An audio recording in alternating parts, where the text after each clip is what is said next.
चाचा श्री वृंदावन दास जी। चाचा जी के विषय में ऐसा वर्णन आता है, आपको मैं बता रहा हूं, ये अद्भुत कथा है। चाचा वृंदावन दास जी नीलेश जी ज्यादा अध्ययन स्वाध्याय नहीं किए थे, पढ़े लिखे ज्यादा नहीं थे।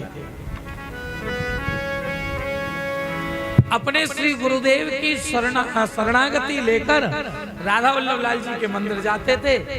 एक दिन पूज्य गुरुदेव ने इनसे कहा, अरे वृंदावन दास, ठाकुर जी के पास आते हो तो कुछ मुख से वाणी से कुछ सुनाया कर।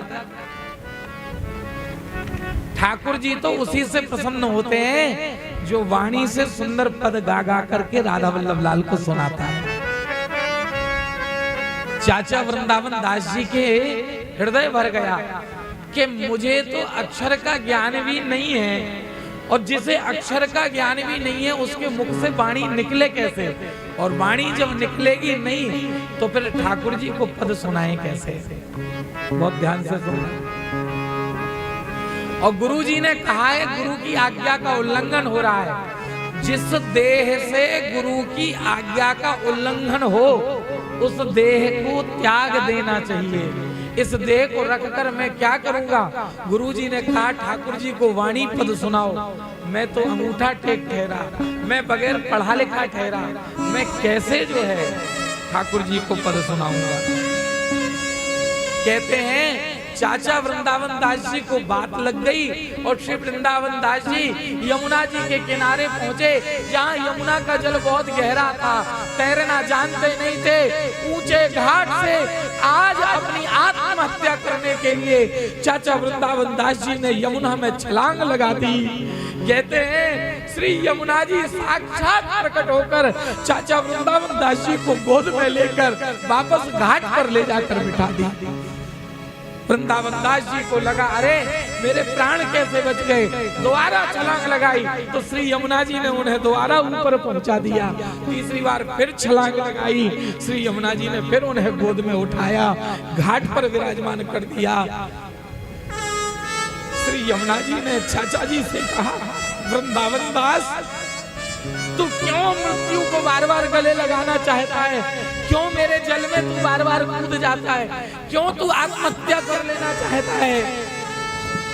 चाचा श्री वृंदावन दास जी बोले, मेरे पूज्य गुरुदेव की आज्ञा हुई है कि ठाकुर जी को पद सुनाओ, और मैं ठहरा अंगूठा टेक, मैं ठाकुर जी को पद सुना नहीं सकता।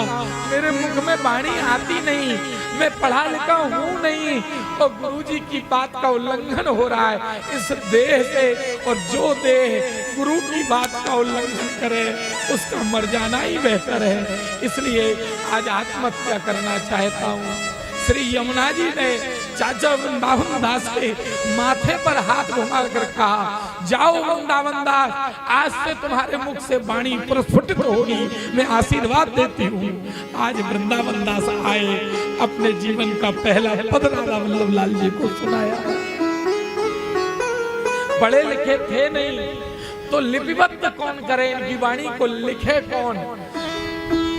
तो इनके पूज्य गुरुदेव के एक और शिष्य थे जिनका नाम था केलीमाल।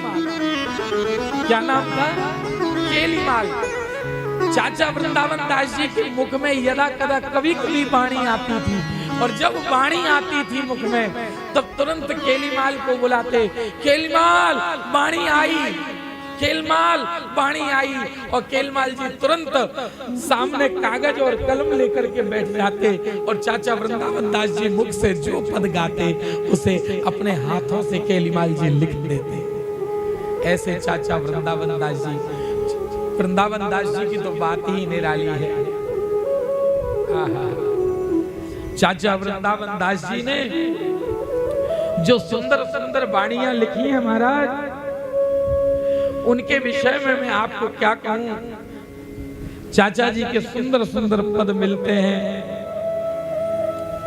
चाचा वृंदावन दास जी ने करुणावेली नाम का सुंदर ग्रंथ लिखा।